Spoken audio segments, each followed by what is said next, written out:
Você exerce uma liderança que encoraja ou você exerce uma liderança cuja qual o povo, os seus liderados, eles ficam acuados? Vamos entender um pouquinho mais da palavra do Senhor? Bora lá.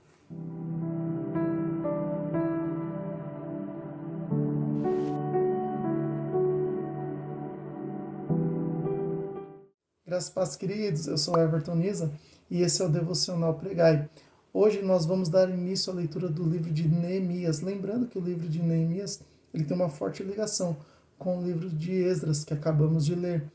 Porém, tem algumas diferenças, como por exemplo, o livro de Esdras vai falar principalmente sobre a reconstrução do templo do Senhor. Mas quando falamos de Neemias, nós vamos falar muito sobre a reconstrução dos muros de Jerusalém, não só dos muros, como também de suas portas. Lembrando que Neemias foi uma bênção do Senhor em meio ao povo de Deus, que ele acaba se tornando governador em Judá. Hoje é dia de lermos os capítulos 1, 2, 3 e 4 de Neemias e eu quero compartilhar aqui com os irmãos Neemias no seu capítulo 1, do versículo 1 ao versículo 4, que diz assim a palavra do Senhor. Estas são as memórias de Neemias, filho de Acalias. No mês de Quisleu, no 20º ano do reinado do rei Artaxerxes, eu estava na fortaleza de Susa Hanani. Um de meus irmãos veio me visitar com alguns homens que haviam chegado de Judá. Perguntei-lhes a respeito dos judeus que haviam regressado do cativeiro e da situação em Jerusalém. Eles responderam: as coisas não vão bem para os que regressaram à província de Judá. Eles estão passando por dificuldades e humilhações. O muro de Jerusalém foi derrubado e suas portas foram destruídas pelo fogo. Quando ouvi isso, sentei-me e chorei. Durante alguns dias lamentei, jejuei e orei ao Deus dos céus. Amém? Então, olha o que acontece.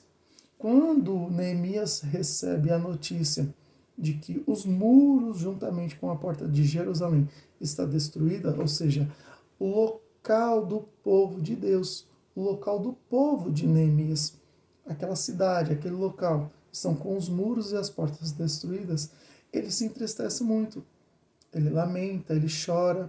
Só que o posicionamento de Neemias chama a atenção, porque ele vai jejuar e ele vai orar. E quando ele faz o jejum e oração ao Senhor, o Senhor se compadece. Ao ponto de que um certo dia o rei, conhecendo muito bem Neemias, Neemias está servindo ao rei e o rei olha para Neemias e fala: por que está triste? E Neemias conta a situação da cidade, conta a situação do povo, explica para o rei tudo o que está acontecendo. Então o rei escreve cartas, supre as necessidades de Neemias para que ele possa reconstruir os muros de Jerusalém juntamente com as portas. Então Neemias regressa com cartas e o rei dá toda a estrutura para que Neemias possa ali reconstruir os muros e as portas de Jerusalém. Quando Neemias chega contando o que quer fazer e explica tudo o que aconteceu, o povo se anima e começa a seguir Neemias para cumprir essa empreitada. E que empreitada é essa? Reconstruir os muros e as portas de Jerusalém. Mas por que eu estou dizendo que ele foi um grande líder? Pelo fato de que Neemias não ficou parado, amargurado, esperando alguém fazer. Não. Quando ele ouve o que aconteceu e qual é a situação, ele se coloca logo de prontidão a trabalhar em prol do povo escolhido de Deus. Porque quando Neemias fica sabendo qual é a real situação de Jerusalém, ele fica indignado e ele se posiciona para ir fazer aquilo que ninguém ainda tinha feito. Talvez as pessoas que você conhece, elas dariam um passo para trás e falariam assim: não, não é comigo, eu não sou capaz. Mas hoje Deus está te convidando a fazer aquilo que é impossível para o homem fazer, porque Deus quer te usar numa grande e maravilhosa obra. Amém? Que Deus te abençoe. Fique na paz do Senhor Jesus.